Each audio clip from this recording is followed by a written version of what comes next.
deadly ray. This time, it was thin, dense, and non-stop like a laser machine gun, threatening to indiscriminately destroy the entire market with tremendous firepower. Swoosh, swoosh, swoosh, swoosh. For a moment, the market was pelted with green rays. Gao Yang, while taking cover by a cement platform, was reminded of a laser light show at nightclubs. Under such relentless firepower, anyone would be asking for death to get close to the monstrous man. Gao Yang felt a headache brewing. Lithe Snake was bad at following orders. He had told him to attract the ranged attacks, not duel Officer Liu. While lying on the ground, Gao Yang made a gesture at Grey Bear, who wasn't far from him. I'll attract the fire. Get close when you spot a chance. He then activated the replicated gecko. Leaping up from the platform for vegetables, he threw 2 carrots at Officer Liu. They weren't going to do much compared to throwing knives, of course, but Officer Liu didn't have the sound mind to discern between different projectiles. As expected, Officer Liu shifted its target to Gao Yang and stopped its random shooting spree. Gao Yang had charged at Officer Liu for exactly the purpose of attracting its attention.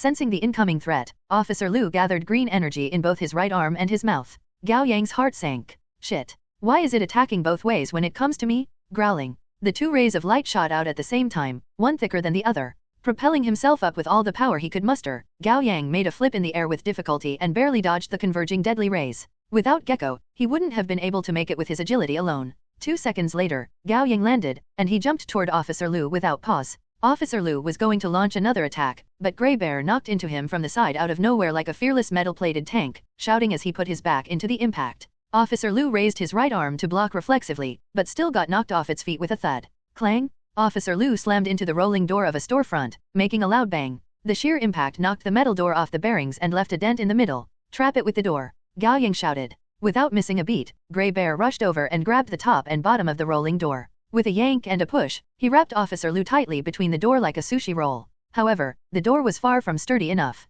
Under the corrosive rays, it was as easily breakable as a sheet of paper. Pew! Indeed, a thin ray of light put a hole in the rolling door. Grey Bear hurriedly retreated, almost hit by the attack. Gao Yang had already rushed toward Officer Lu, but he wasn't certain his attack would be effective. His fire couldn't reach its full damage output if he failed to keep the target still for more than 5 seconds. However, there was no better way. He concentrated his energy in his hands, about to activate fire. Out of the way. Then a yell came from his left. He turned to see a thick metal beam floating in the air, stabbing at Officer Lu. Crack, thud. It pierced through the folded door before penetrating Officer Liu's body, pinning him to the wall at an upward angle. It was then Can's invisibility lost effect. The trio were revealed to be holding the metal beam with all 6 hands, pinning Officer Lu firmly to the wall with their teamwork. 3 pairs of hands were certainly better than 1 pair, Gao Yang thought, surprised in a good way. Unfortunately, their moment of glory lasted no more than 3 seconds. Ow, my foot. Can fell on her bottom. She seemed to have twisted her ankle while charging. Xiren rushed to Gao Yang and covered his ears with both hands.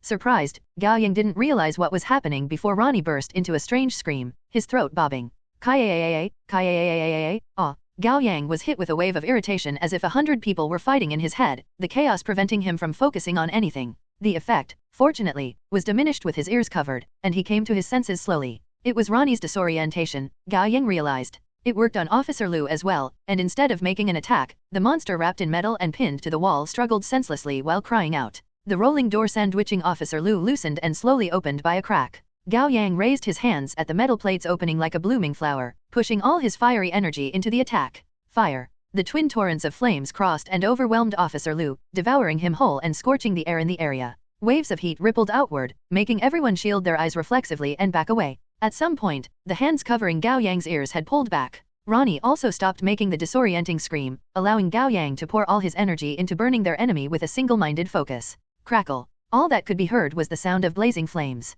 The 1 minute crawled by like years as Gao Yang emptied himself to the last drop of energy. He panted, drenched entirely in sweat. A strong vertigo hit him and made him feel like up and down had reversed. The steel pipe pierced into the wall was heated to the point that it glowed red, and the pinned monstrous body was burned into a charred mummy, its color somewhere between deep green and deep brown. The sickly sweet fragrance of burned protein mixed with the pungent smell of chemicals. The combination was vomit-inducing. Can, with the most honest reaction of them all, was the first to drop to her knees and throw up.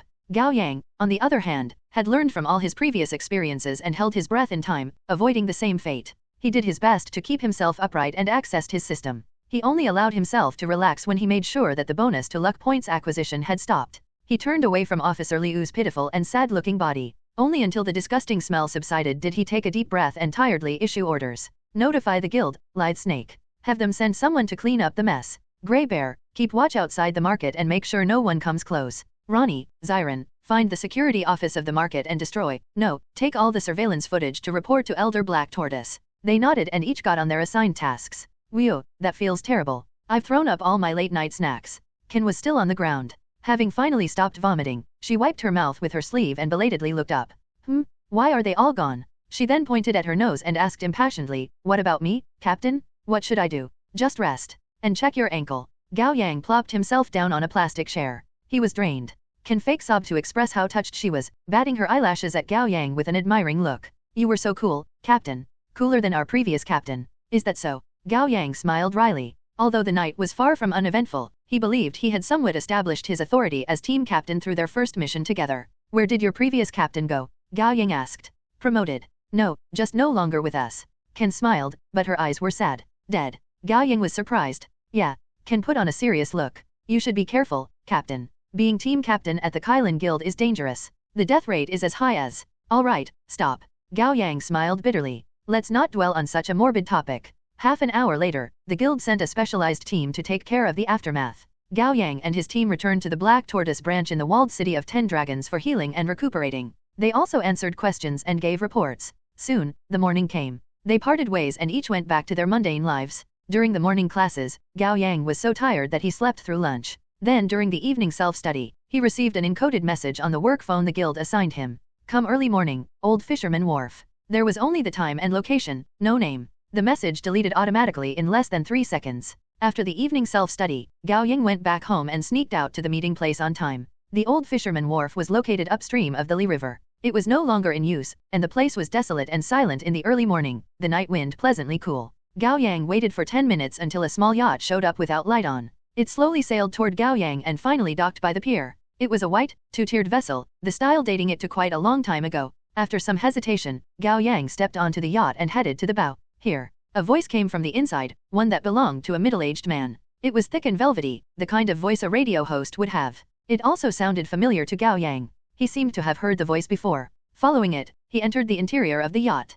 Past a narrow hallway, there was a room on the left, the door slightly ajar with a line of warm orange light seeping out. Gao Yang knew that it was where the voice had come from, but just to be safe, he accessed the system first to make sure his luck points hadn't spiked before giving a polite greeting. Elder Black Tortoise. Yes, responded the voice. Come in. As expected, he was summoned by his superior. Gao Yang slowly walked toward the door and opened it to a small room. It was made into a bar with wall benches. Through the large porthole, one could see the lively late-night view of the districts on the other side of the river. A middle-aged man dressed in a classy gray shirt sat on the dark red sofa, holding a glass of red wine. The ceiling light was dim enough to create a romantic atmosphere. Gao Yang felt like he had come to the wrong place. This was more of a setting for lovers. The man looked slightly to the side with a graceful, reserved smile. Here you are, Seven Shadow. Gao Yang met his eyes and didn't hide his surprise. You. Yes, it's me. The man had expected to be recognized. Have a seat. His name was Yanfeng, a well-known character actor. Aged 42, he was a dignified man with a sophisticated and graceful presence, perfect for playing the male lead of period pieces set in ancient China or the Republican era one.